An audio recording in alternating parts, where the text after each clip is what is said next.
ઓમ નમોર્યંતાણમ નમો સિદ્ધાણમ નમાયર્યાણમ નમો વજ્જાયાણમ નમો લોહે સવ્વસાહુણમ મંગલમ ભગવાન વીરો મંગલમ ગૌતમો ગણી મંગલમ કુંદ કુંદાર્યો જૈન ધર્મોસ્તુ મંગલમ ઓમકાર બિંદુ સંયુક્તમ નિત્યમ જાયંતી યોગિના કામદમ મોક્ષદમ ચેવ ઓમકારાય નમો નમઃ અહોપકાર જિનવરનો કુંદનો ધ્વનિ દિવ્યનો જીન કુંદ ધ્વનિ આપ્યા અહો આ ગુરુ કાહનનો તુચ્છ જ્ઞાન ધ્યાનનો રંગ અમયા દર્શ રહો ઓ શિવ પદ તક તુજ સંગ માતા હાથ ગ્રહો.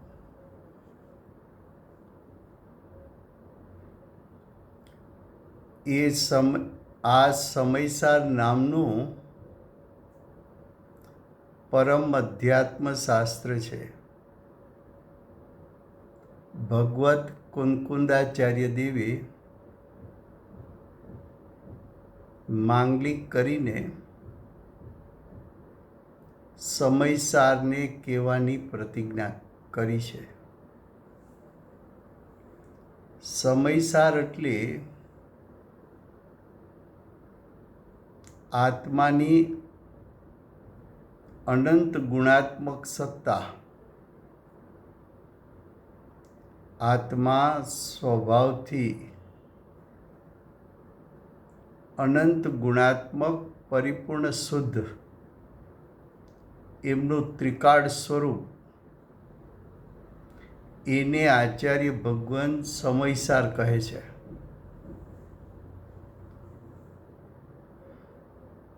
આ શુદ્ધ સ્વરૂપ એનું અવલંબન લેતા, એના પર દ્રષ્ટિ મૂકતા જીવ સમ્યક દર્શનને પ્રાપ્ત કરે છે. અને સમ્યક દર્શનનું ફળ ભવિષ્યમાં મોક્ષની પ્રાપ્તિ થાય છે. આચાર્ય ભગવંત આવું આત્માનું સ્વરૂપ સમજાવીને સમ્યક દર્શન અને એનું ફળની પ્રાપ્તિ કરાવવા માટે આ શાસ્ત્રની રચના કરી છે. આ શાસ્ત્રમાં બીજો અધિકાર કર્તા કર્મ અધિકાર ચાલે છે. કર્તા કર્મ અધિકારમાં વિષય ચાલે છે કે અજ્ઞાનમય પરિણામમાંથી અજ્ઞાનમય ભાવો 4 પ્રકારના ઉત્પન્ન થાય છે. એ 4 પ્રકારના ભાવો મિથ્યાત્વ, અવિરમણ, કસાય અને યોગ, એ ભાવો નું નિમિત્ત પામીને કર્મણ વર્ગના કર્મ રૂપે પરિણમીને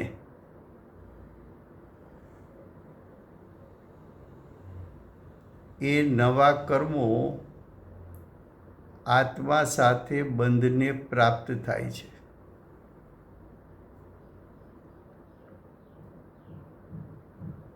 એ વાત સમજાવવા આચાર્ય ભગવાન 132થી 136 ગાથાની રચના કરી છે. એની ટીકા આજે ગુજરાતીમાં પેજ 211 તત્વના અજ્ઞાન રૂપે તત્વ કહેતા વસ્તુનું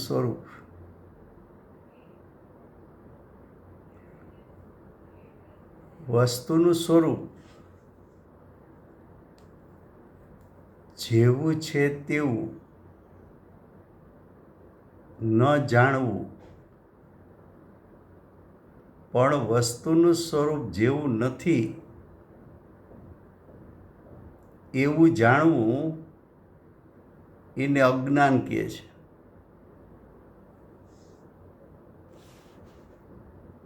તત્વનું સ્વરૂપ કહેતા વસ્તુ સ્વરૂપ કહેતા પ્રયોજનભૂત વસ્તુ જીવ છે. જીવનું સ્વરૂપ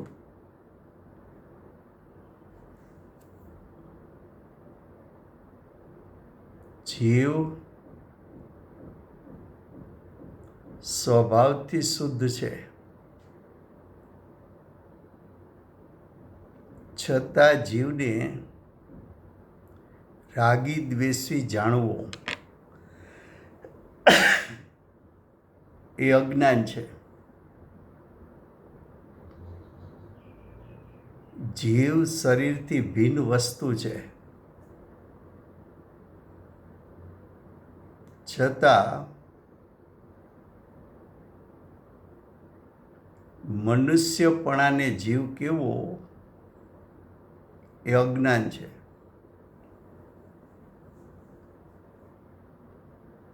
જીવ છે ચૈતન્ય સ્વરૂપ.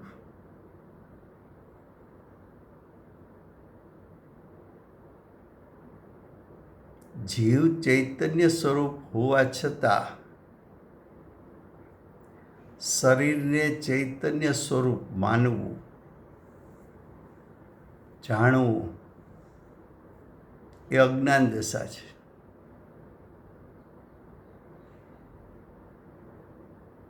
સ્વભાવ વિભાવ ભિન્ન હોવા છતાં સ્વભાવ વિભાવને એક મેઘ જાણવા એ અજ્ઞાન દશા છે. પુણ્ય પાપ બંધનું કારણ છે, પણ એને મુક્તિનું કારણ જાણવું પુણ્યથી બંધ થાય. પુણ્યનું ફળ ગતિ એના સ્થાને પુણ્યને ધર્મ માનવો, પુણ્યનું ફળ મોક્ષ માર્ગ કે મોક્ષ જાણવો એ અજ્ઞાનમય પરિણામ છે. તો કે છે તત્વના અજ્ઞાન રૂપે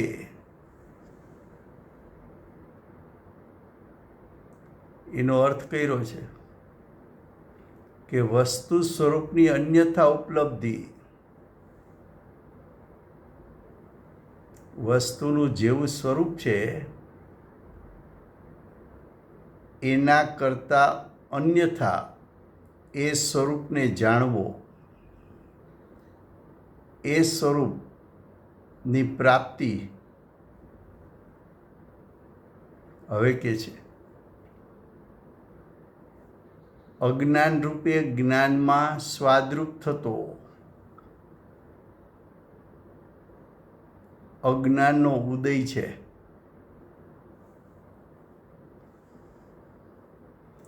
જ્ઞાનાવરણી કર્મ છે.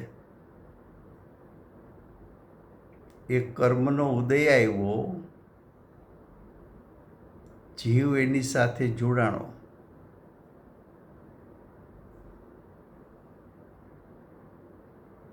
તો કર્મના ઉદયોનો અનુભાગ રસ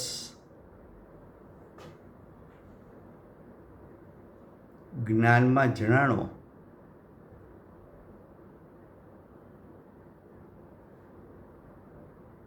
જીવની દશામાં એ જ્ઞાનાવરણી કર્મના ઉદયમાં જોડાવાથી અજ્ઞાન ઉત્પન્ન થયું.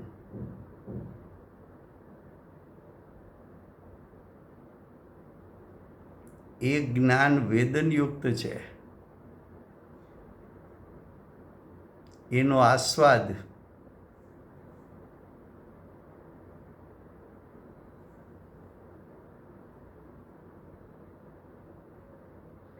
કર્મના ઉદયમાં જોડાવાથી જ્ઞાન રૂપે ન પરિણમ્યું, અજ્ઞાન રૂપે પરિણમ્યું.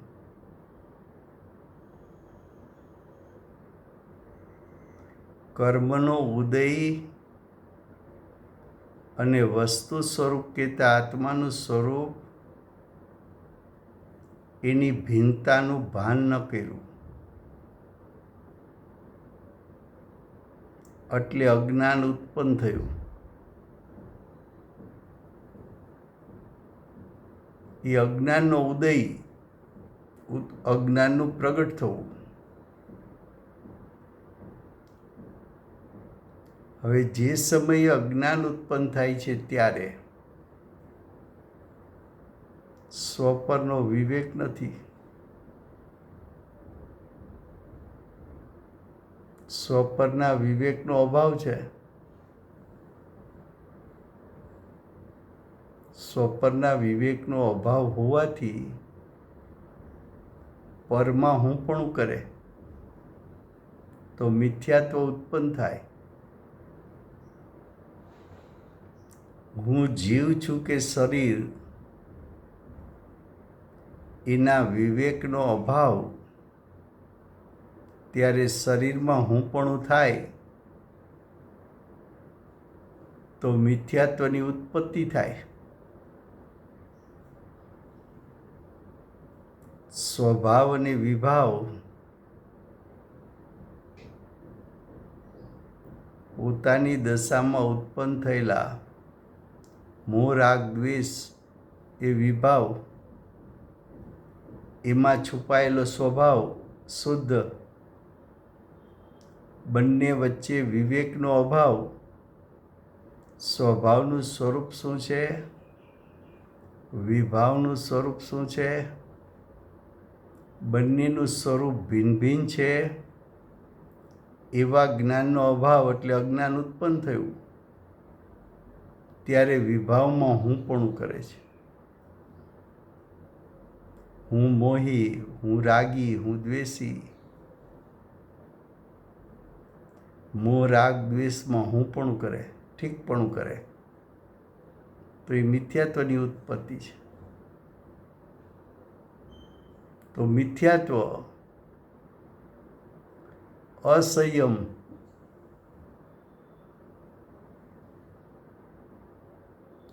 અસંયમ કહેતા પરપદાર્થમાં આસક્તિ, પરપદાર્થ છોડવા, ત્યાગવા ગમે નહીં.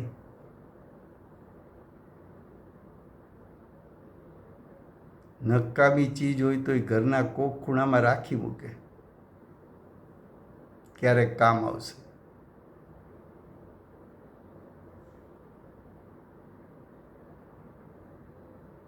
એ તો લૌકિક વાત છે. અહીંયા સમ્યક દ્રષ્ટિ ચતુર્થ ગુણસ્થાનવાળા જીવ, સમ્યક દ્રષ્ટિ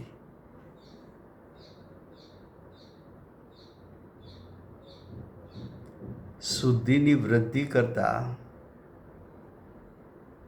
પંચમ ગુણસ્થાનની પ્રાપ્તિ કરે ત્યારે એને નિયમપૂર્વકના વ્રત હોય છે. એ વ્રતમાં અણુવ્રત હોય છે. અણુવ્રત એટલે એક દેશ ત્યાગ. એક દેશ ત્યાગ એટલે આંશિક ત્યાગ. જીવને પોતાની દશામાંથી જેટલા પ્રમાણમાં કસાય ઓછો થાય એટલા પ્રમાણમાં બાહ્ય ત્યાગ હોય છે. બાહ્ય ત્યાગ હોય છે. બાહ્ય ત્યાગ શા માટે કર્યો? તો કે જેટલો પરિગ્રહ એટલા વિકલ્પો, અને જેટલા વિકલ્પો છે ત્યાં સુધી વિકલ્પોના નિમિત્તે શુદ્ધતાનો ઘાત થાય છે. સ્વભાવમાં ટકી શકાતું નથી. સ્વભાવમાં ટકી શકાતું નથી, અસંયમ છે.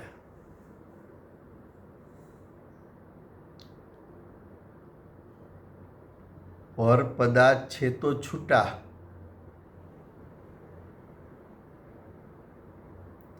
પણ પૂર્વ કર્મ જે બાંધેલા એના ફળમાં બાહ્ય સંયોગમાં 10 પ્રકારના પરિગ્રહ મળે. એ પરિગ્રહોમાં હુંપણું તો છૂટ્યું છે, કારણ કે મિથ્યાત્વનો નાશ થયો છે. હવે મારાપણું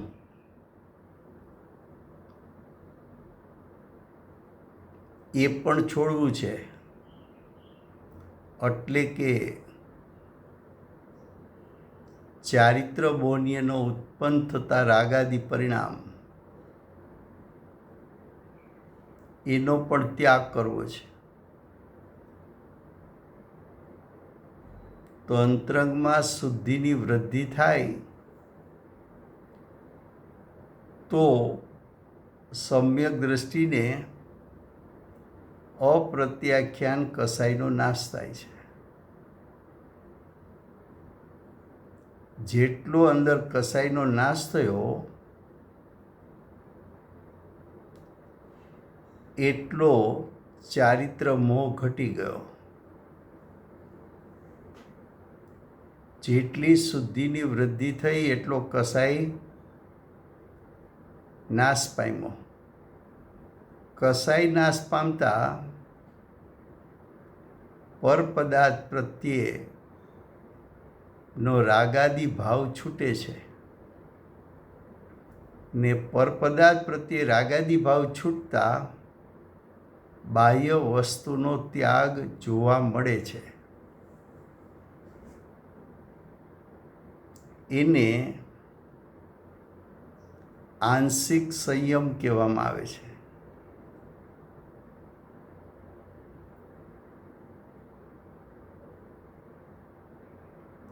બાહ્ય ત્યાગ ઉપર વજન નથી. બાહ્ય વસ્તુનો ત્યાગ થતા એ સંબંધી વિકલ્પોનો નાશ થવો એના ઉપર વજન છે. વિકલ્પોનો નાશ થયો એના ઉપર વજન નથી. વિકલ્પનો નાશ થતા શુદ્ધિ વૃદ્ધિગત થઈ. બાહ્ય ત્યાગ જીવના અંતરંગ પરિણામની શુદ્ધિની વૃદ્ધિ દર્શાવે છે. જો એનો ત્યાગ ખરેખર ભાવમાંથી કસાયનો ત્યાગ થયો હોય તો શુદ્ધિની વૃદ્ધિ છે, પણ અજ્ઞાની હોય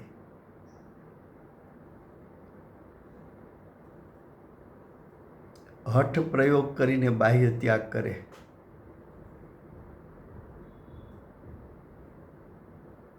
પણ અંદરમાં પરિણામમાં મિથ્યાત્વ સહિત ચારે કસાય વિદ્યમાન છે. એવા જીવને કંઈ અંતરંગમાં મિથ્યાત્વ સહિત ચાર કસાય જીવતા છે તો એને કંઈ એનો ત્યાગ નથી. પછી કહે છે કે કસાય, કસાયનો અર્થ છે રાગ દ્વેષ. રાગ દ્વેષનો અર્થ છે ક્રોધ, માન, માયા, લોભ. ક્રોધ અને માન એ દ્વેષ ભાવ છે. દ્વેષના બે પ્રકાર, ક્રોધ અને માન. રાગના બે પ્રકાર, માયા અને લોભ.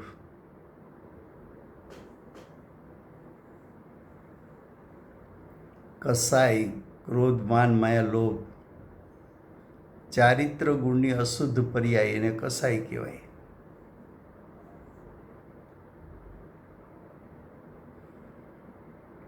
અજ્ઞાની સ્વભાવ વિભાવનો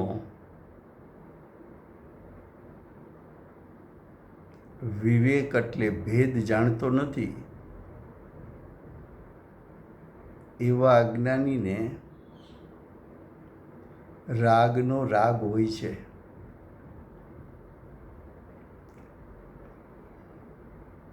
રાગનો રાગ એટલે રાગ એને કરવા જેવો લાગે છે. રાગ કરવા જેવો લાગવો એ મિથ્યાત્વ.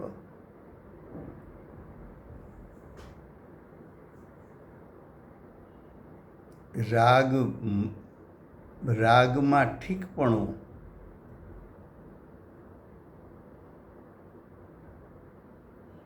એ રાગનો રાગ એ ચારિત્ર મોહ છે.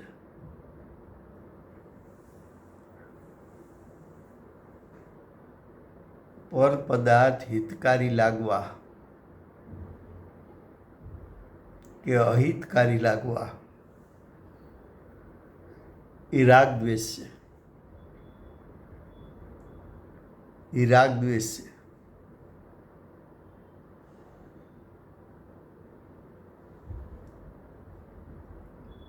એ કસાયરૂપ પરિણામ છે. એ કલુષિત પરિણામ છે, દુઃખદાયક. તો અજ્ઞાનમાંથી મિથ્યાત્વની ઉત્પત્તિ, અસંયમની ઉત્પત્તિ, કસાયની ઉત્પત્તિ. અને યોગ નામનો આત્માનો એક ગુણ છે. એ ગુણને બે પ્રકારના પરિણામ છે, કંપન અને નિષ્કંપ. કંપન એ યોગ ગુણનું અશુદ્ધ પરિણામ છે. નિષ્કંપ એ યોગ ગુણનું શુદ્ધ પરિણામ છે. કંપન, યોગ ગુણનું કંપન એ આશ્રવ તત્વ છે. એ આશ્રવ તત્વ એટલે યોગનું કંપન 1 થી 13 ગુણસ્થાન સુધી હોય છે.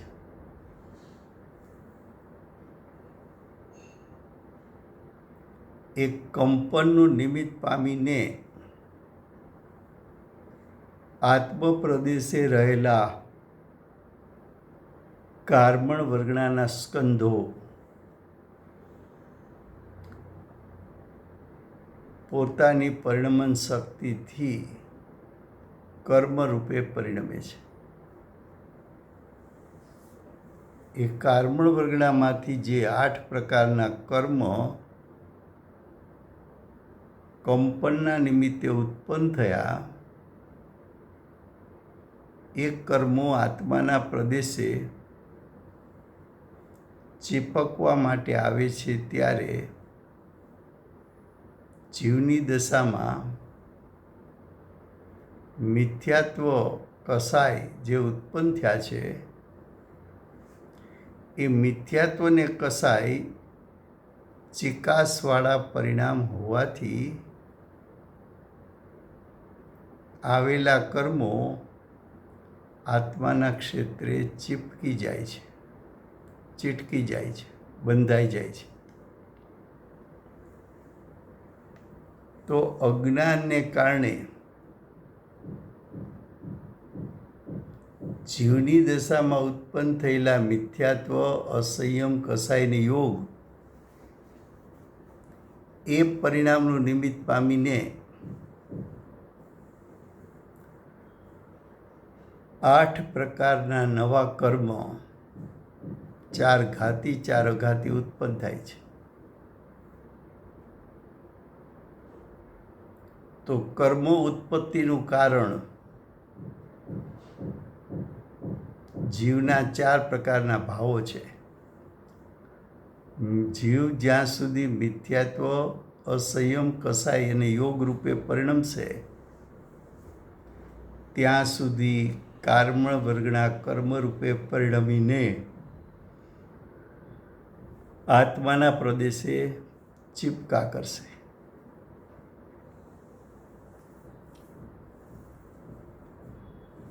તો કે છે એ અજ્ઞાનમય 4 ભાવો છે.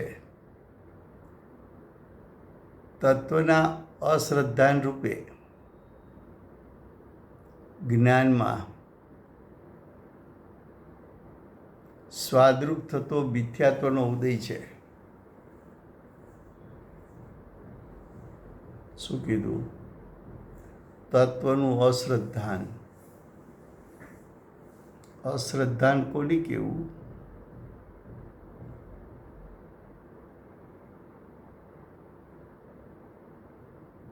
વસ્તુનું જેવું સ્વરૂપ પરિપૂર્ણ શુદ્ધ છે અને એ પરિપૂર્ણ શુદ્ધ સ્વરૂપનું જે શક્તિરૂપ સામર્થ્ય છે એ શક્તિરૂપ સામર્થ્યની પ્રતીતિ ન થવી, એની પ્રતીતિ ન કરવી એને અશ્રદ્ધાન કહે છે. એ અસ્થિથી, નાસ્તિથી આત્મા સ્વભાવથી શુદ્ધ હોવા છતાં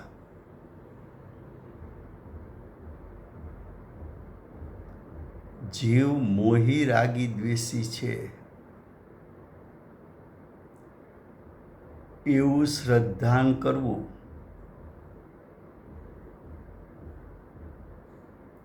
એ તત્વનું એટલે કે વસ્તુ સ્વરૂપનું અશ્રદ્ધાન છે.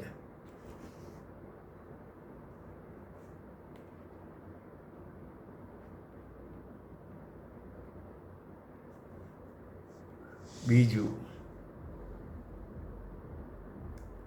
જીવ અને શરીર 2 વસ્તુ હોવા છતાં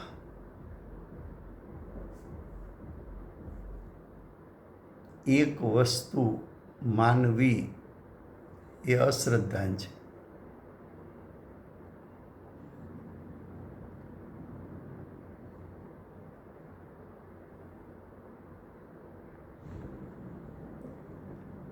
શરીર અચેતન જળ જ્ઞાન રહિત છે.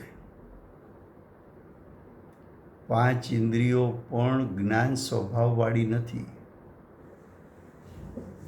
છતાં 5 ઇન્દ્રિયો જાણે છે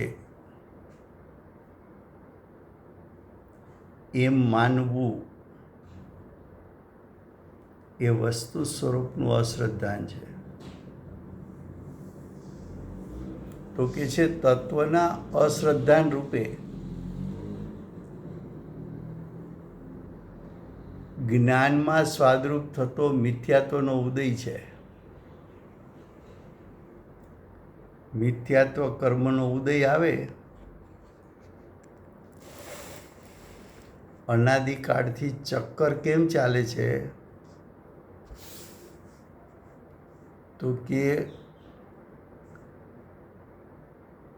એક જ સમયમાં કર્મનો ઉદય થવો, તે જ સમયે જીવમાં વિભાવ થવો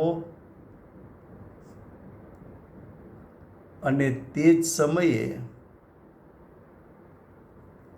નવું કર્મ બંધાવવું.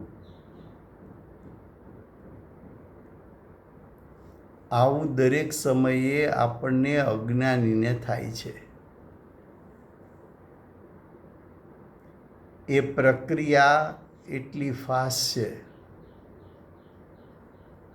એ પ્રક્રિયા એક સમયમાં 3 થાય છે. એક સમયમાં એક પરિણામ હોય, પણ અહીંયા તો 3 દ્રવ્ય છે અને ત્રણેયના વર્તમાન એક પરિણામ છે. એવી રીતે 3 પરિણામ છે.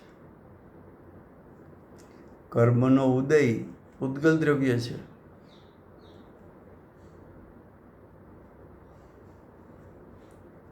એ પોતાની પરિણમન શક્તિથી કર્મ ઉદય રૂપે એટલે ફળ આપવા માટે આવ્યું છે. તે જ સમયે જીવ પોતાની પરિણમન શક્તિથી સ્વભાવથી ચ્યુત થઈને કર્મમાં જોડાય છે ત્યારે જીવની દશામાં વિભાવ થાય છે. એ જીવનું પરિણામ છે. અને જીવ જ્યારે વિભાવ એટલે અજ્ઞાન, મિથ્યાત્વ, અવિરતિ, પ્રમાદ કસાયરૂપ પરિણમે અને યોગરૂપ પરિણમે,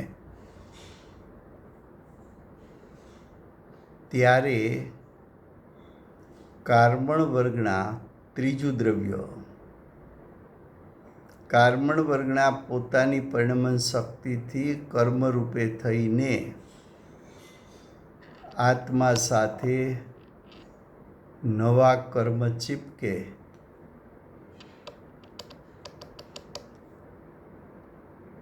તો 3 પરિણામ થયા. કર્મનો ઉદય પૂતગલ દ્રવ્યનું પરિણામ, જીવનો વિભાવ જીવ દ્રવ્યનું પરિણામ, કાર્મણ વર્ગના નવા કર્મ રૂપે થવું એ કાર્મણ વર્ગનાનું પરિણામ. આ 3 વચ્ચે પ્રત્યેક સમયે અજ્ઞાનીને નિમિત્ત નૈમિત્તિક સંબંધ છે. આવી પ્રક્રિયા અજ્ઞાની જીવને એટલે આપણને અનાદિકાળથી પ્રત્યેક સમયે ઉત્પન્ન થાય છે. દરેક સમયે કર્મનો ઉદય આવવો, તે સમયે જીવે મોરાદ્વેષ રૂપે પરિણમવું, તે જ સમયે કાર્મણ વર્ગણાએ કર્મરૂપે પરિણમવું, કર્મનો ઉદય અને જીવનો વિભાવ એ બંને વચ્ચે નિમિત્ત નૈમિત્તિક સંબંધ છે. એમાં કર્મનો ઉદય નિમિત્ત છે, જીવનો વિભાવ નૈમિત્તિક છે.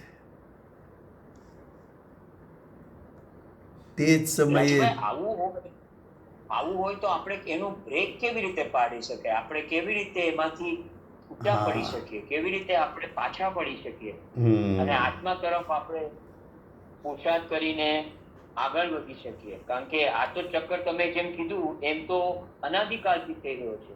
હા, હમણાં એ પણ બતાવીએ. હા, okay, thank you very much, thank you. હા, હવે જીવનો વિભાવ એ નિમિત્ત અને નવું કર્મ બંધાવું એ નૈમિતિક. તો નિમિત્ત નૈમિતિક સંબંધ આવો અનાદિકાળથી ચાલે છે. ત્યારે જીવને એમ થાય કે એકય સમય એવો તો નથી કે અમને અજ્ઞાનીઓને કર્મનો ઉદય ન હોય અને કર્મનો ઉદય આવે, જીવ જોડાય તો વિભાવ તો થવાનો જ છે અને વિભાવ થાય તો નવું કર્મ બંધાવાનું જ છે. તો આ ચક્કરમાંથી છૂટવાનો કોઈ ઉપાય છે કે નથી, એવો પ્રશ્ન સ્વાભાવિક રીતે બધાને થાય. એ આગળ આચાર્ય ભગવાન સમજાવવાના છે. ત્યારે એમ કહેશે કે કર્મનો ઉદય આવે ત્યારે જીવ ભલે અનાદિકાળથી જોડાય છે, પણ કર્મના ઉદયના કાળે જીવે જોડાવું કે ન જોડાવું એમાં જીવ સ્વતંત્ર છે.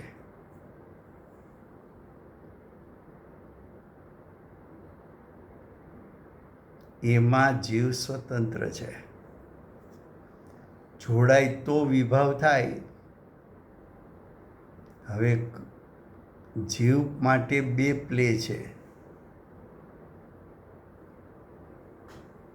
કે પોતાનો ઉપયોગ ઉત્પન્ન કરતાની સાથે કર્મમાં જોડાઈ જવું એક ઓપ્શન,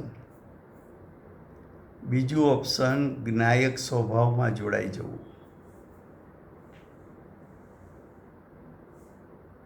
જો જીવ જાગૃતિ રાખીને, સાવધાન થઈને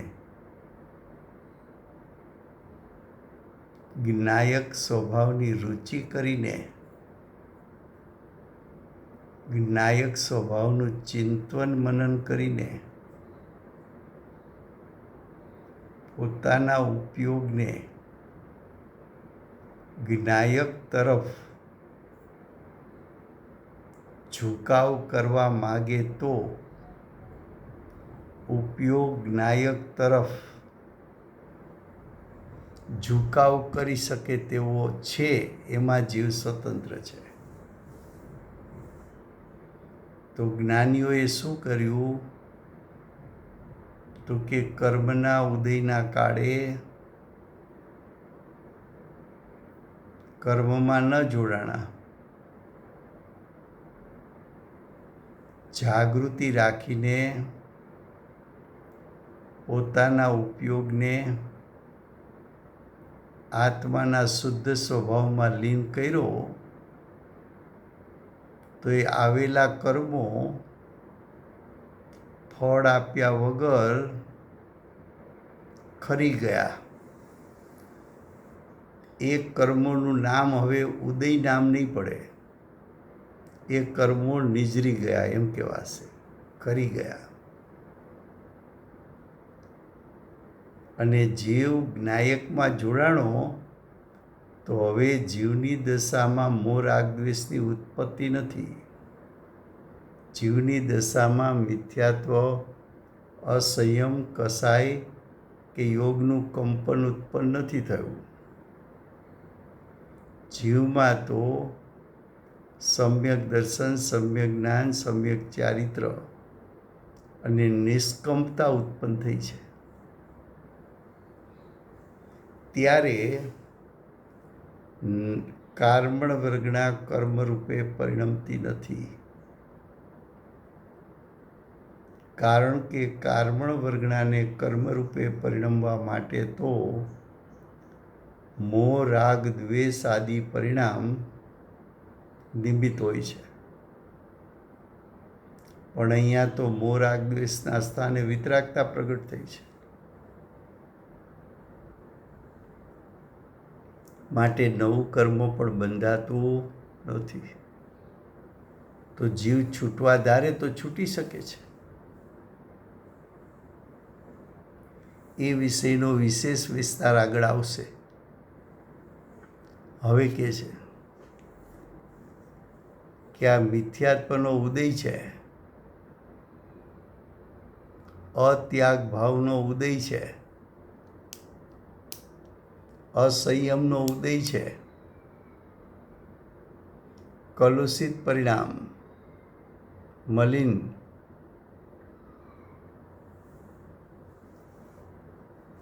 તો કે મિથ્યાત્વ,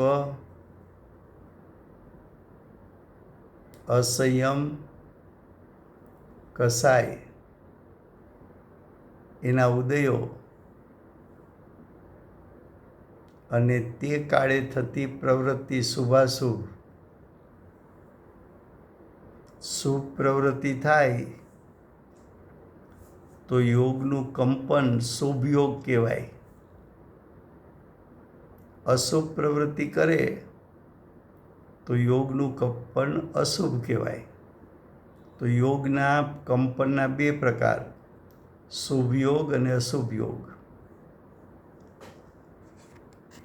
આ શુભ અશુભ ઉપયોગ ઉત્પન્ન થાય ત્યારે મન, વચન, કાયા એનું અવલંબન લઈને શુભ અથવા અશુભ ઉપયોગ ઉત્પન્ન થાય છે. શુભ યોગ ઉત્પન્ન થાય તો શુભ કર્મ આવે અને આત્મા સાથે બંધાય. અશુભ ઉપયોગ ઉત્પન્ન થાય તો અશુભ કર્મ આવે અને આત્મા સાથે બંધાય.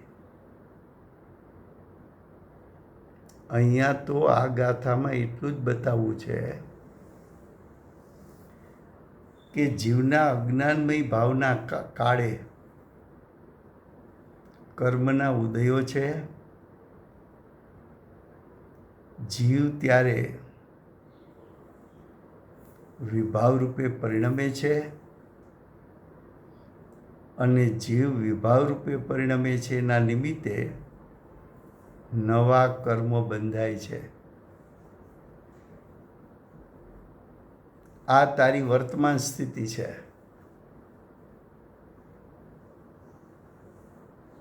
એમાંથી તારે છૂટવું છે કે એમાં રહેવું છે એનો નિર્ણય કર. 24 કલાક ગુરુદેવ તો એમ કહેતા, વેપારીઓને આખો દિવસ પાપની પ્રવૃત્તિ, વેપાર ધંધાના વિચાર, ક્યાંય આત્માનું નામ જોવા ન મળે. પોતે કોણ છે આખો વિસરી જાય.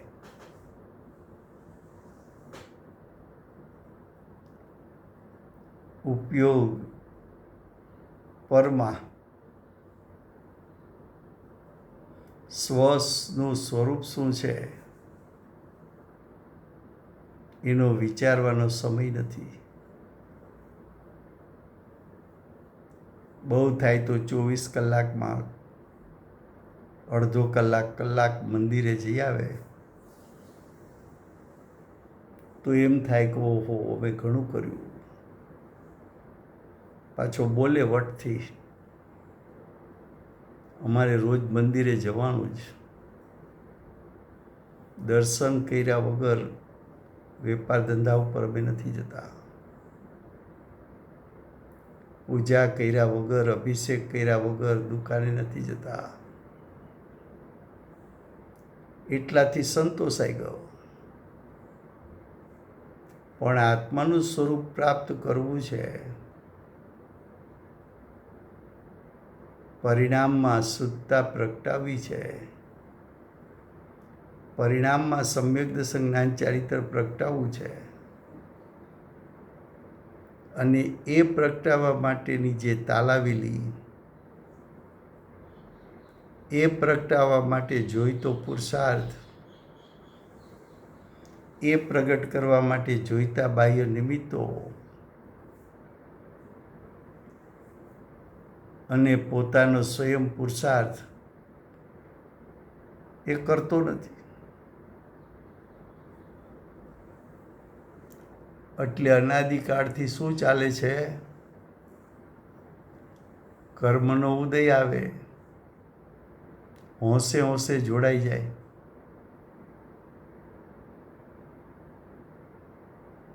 નવા કર્મ બાંધે,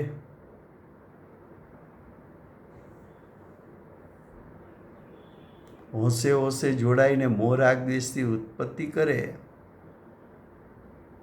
એનું ફળ પણ તે સમયે આકુળતા ભોગવે. એ આકુળતાની તીવ્રતા મનતામાં રમ્યા કરે.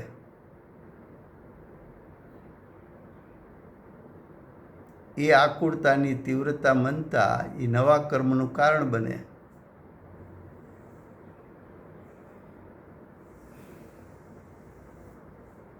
એક ગાથામાં, એક ટીકામાં આચાર્ય ભગવાન કેટલું બતાવે છે.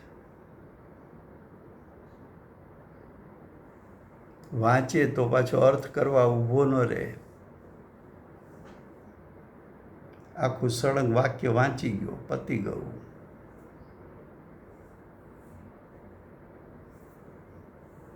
હવે કહે છે કે શુભાશુભ પ્રવૃત્તિ કે નિવૃત્તિના વ્યાપાર રૂપ જ્ઞાનમાં સ્વાદરૂપ થતો યોગનો ઉદય છે. આ પૌદ્ગલિક મિથ્યાત્વાદી ઉદયો, આ કર્મના ઉદય છે, એ કયા દ્રવ્યનું કાર્ય છે? તો કે પૂતગલનું કાર્ય છે. સત્તામાં પડેલા કર્મ એટલે પૂર્વે બાંધેલા કર્મ સ્ટોકમાં પડ્યા છે. એ કર્મના સ્કંધો એ પૂતગલ છે.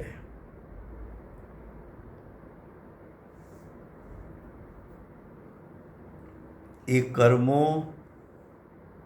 આત્મા સાથે મર્યાદા સમય સુધી બંધાયેલા રહે છે. એ મર્યાદા પૂરી થઈ એટલે કે આત્મા સાથે રહેવાનો કાળ પૂરો થયો એટલે એ કર્મ ફળ દેવા માટે ઉદયમાં આવે. એ ફળ આપીને ખરી જાય. તો કહે છે કે આવો કર્મનો ઉદય એ શેનો હેતુ છે, શેમાં કારણ છે, શેમાં નિમિત્ત કારણ છે? તો કે કર્મનો ઉદય જીવના વિભાવ ઉત્પન્ન થવામાં હેતુ છે, એટલે કે કારણ છે, એટલે કે નિમિત્ત કારણ છે.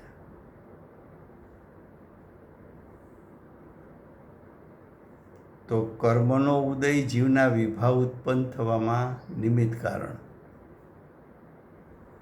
અને જીવનો વિભાવ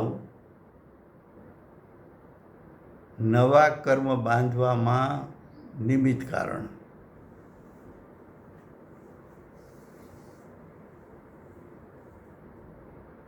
આ તારી સંસારની સ્થિતિ કેવી છે એ આચાર્ય ભગવાન બતાવે છે. અનાદિકાળથી તું શું કરતો આવ્યો છો? તો કે કર્મના ઉદય આવ્યા, એમાં હું હોંશે હોંશે જોડાણો, નવું કર્મ બાંધ્યું.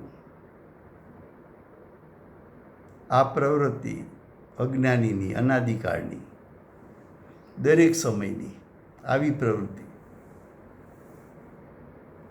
તો કે છે કે મિથ્યાત્વ આદિના ઉદયો હેતુભૂત થતા જે કાર્બણ વર્ગના ગત પૂતગલ દ્રવ્યો જ્ઞાનાવરણ આદિ 8 પ્રકારે જ્ઞાનાવરણ આદિ 8 પ્રકારે એટલે 4 ઘાતી 4 અઘાતી કર્મ, એ જે કર્મોનું પરિણમન છે એ તો કાર્બણ વર્ગણાની પરિણમન શક્તિથી થાય છે. જીવનો વિભાવ કાર્બણ વર્ગણાને પરિણમાવતો નથી. કર્મનો ઉદય જીવને પરિણમાવતો નથી, પણ કર્મનો ઉદય જીવના વિભાવ થવામાં નિમિત્ત છે. પરિણમે છે તો જીવ પોતાની પરિણમન શક્તિથી, અને નવું કર્મ બંધાય છે એમાં જીવના વિભાવ નિમિત્ત છે, પણ જીવ કાંઈ કાર્બણ વર્ગણાને પરિણમાવતું નથી. કર્મનો ઉદય એ પૂતગલ સ્કંદો પાસે પણ પરિણમન શક્તિ છે. જીવ વિભાવ રૂપે થયો, જીવમાં પણ પરિણમન શક્તિ છે. કાર્બણ વર્ગણા કર્મ રૂપે થઈ તો કાર્બણ વર્ગણામાં પરિણમન શક્તિ છે. ત્રણેય દ્રવ્યો પોતપોતાની પરિણમન શક્તિથી પરિણમે છે. ત્રણમાંથી કોઈને પરિણમાવતું નથી, પણ ત્રણેયના પરિણમનમાં નિમિત્ત નૈમિત્તિક સંબંધ છે. એક તરફ કર્મનો ઉદય થવો અને બીજી બાજુ જીવનો વિભાવ થવો, એ બેય કાર્ય, ઉદયનું કાર્ય પૂતગલે કર્યું પોતાની પરિણમન શક્તિથી, વિભાવ રૂપે જીવ પરિણમો એ જીવે પોતાની પરિણમન શક્તિથી કાર્ય કર્યું. કાર્બણ વર્ગના કર્મ રૂપે થઈ એ કાર્બણ વર્ગના પોતાની પરિણમન શક્તિથી થઈ. પણ જ્યારે જ્યારે જીવ વિભાવ કરે છે ત્યારે ત્યારે કર્મનો ઉદય ન હોય એવું બનતું નથી. અને જ્યારે જ્યારે નવું કર્મ બંધાય ત્યારે ત્યારે જીવના વિભાવ ભાવો એમાં નિમિત્ત ન હોય એવું બનતું નથી. તો કે છે કે 8 પ્રકારે સ્વયમેવ પરિણમે છે. સ્વયમેવ એટલે પોતાની પરિણમન શક્તિથી. હવે આગળ કહે છે, તે કાર્બણ વર્ગના ગત પૂતગલ દ્રવ્ય જ્યારે જીવમાં નિબદ્ધ થાય છે. જીવમાં નિબદ્ધ થવું એટલે જીવ સાથે બંધાવવું. આ નવું કર્મ જીવ સાથે બંધાવવું એને નિબદ્ધ કહે છે. નિબદ્ધ થાય છે ત્યારે જીવ સ્વયમેવ, જીવ સ્વયમેવ એટલે જીવ પોતાની પરિણમન શક્તિથી, અજ્ઞાનથી. જીવનું અજ્ઞાન શું છે? તો જેવો શું કીધું? સ્વ પરના એકત્વનો અધ્યાસ. સ્વ એટલે જીવ, પર એટલે વિભાવ. એ બંને એકમેક છે એવો મિથ્યા અભિપ્રાય એને અધ્યાસ કહેવાય. જીવ અને શરીર છે જુદા, પણ એને એકમેક છે એવો અભિપ્રાય એને અધ્યાસ કહેવાય.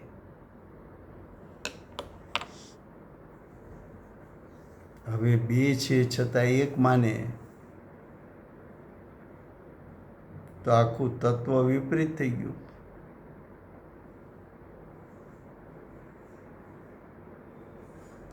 તારા જ્ઞાનમાં તત્વનું સ્વરૂપ તો વિપરીત થઈ ગયું.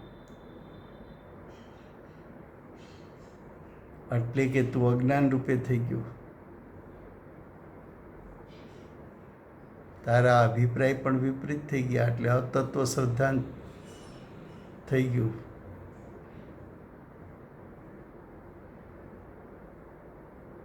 તો કે આવા પરિણામ પોતાના અજ્ઞાનમય પરિણામ ભાવોનો હેતુ થાય છે. આ જે જીવોના વિપરીત પરિણામ થયા એ નવા કર્મબંધનું કારણ બને છે. અભાવાર્થ દેખો.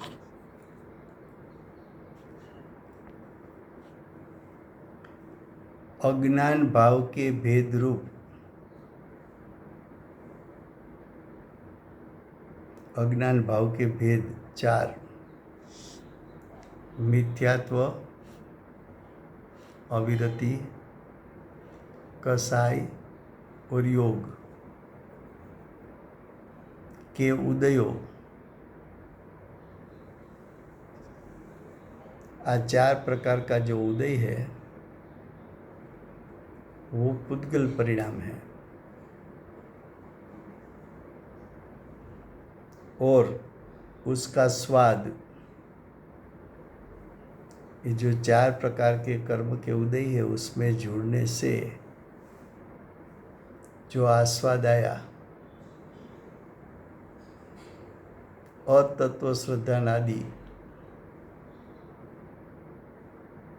ज्ञान में आते हैं, वो उदयों निमित्तभूत होने से कर्मना उदयों, कर्म के उदयों जीव के परिणाम उत्पन्न करने में निमित्तभूत होते हैं.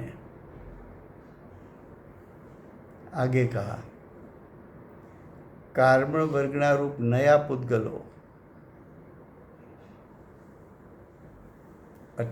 उसका अर्थ नया कर्म का बंध, स्वयमेव ज्ञानावरणादि कर्म रूपे परिणमते हैं. आ नया कर्म कार्मण वर्गना की परिणमन शक्ति से परिणमन हुआ और वो नया कर्म जीव के साथ बंध को प्राप्त हुआ. उस समय जीव भी स्वयं अज्ञान भाव से और तत्व श्रद्धा आदि भाव रूप परिणमता है. 3 बात बताई. एक, कर्म का उदय आया. दूसरा, जीव की दशा में विभाव उत्पन्न हुआ. तीसरा, नया कर्म का बंध हुआ. पहले ये बताया कि कर्म का उदय जीव के विभाव होने में निमित्त बना. बाद में ये बताया कि जीव का विभाव नया कर्म उत्पन्न होने में निमित्त बना.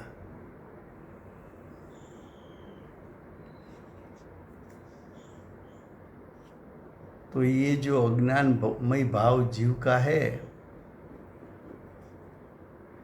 वो जीव अज्ञानमय भाव न करे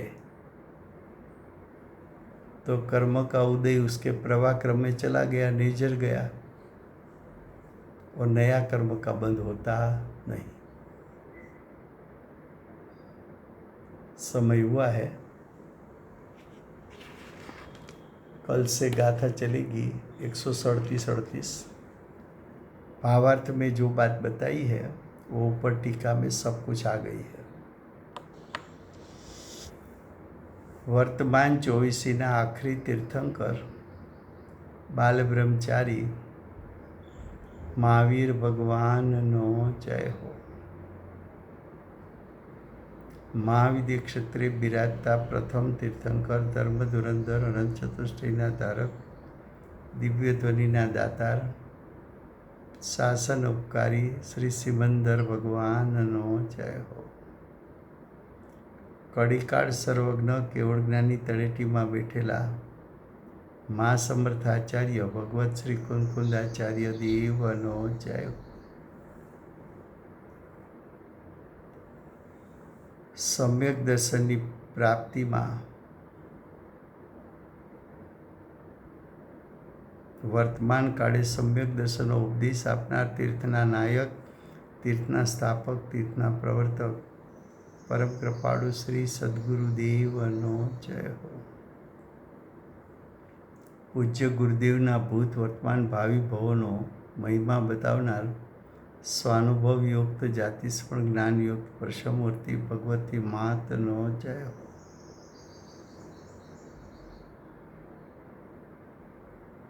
સમ્યક દર્શનની પ્રાપ્તિમાં નિમિત્તરૂપ સર્વ જીનવાણી માતનો જય હો.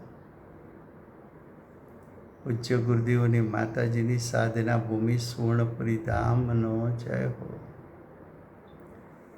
સુવર્ણપુરી ધામમાં બિરાજતા સર્વે દેવશાસ્ત્ર ગુરુ ભગવંતનો જય હો.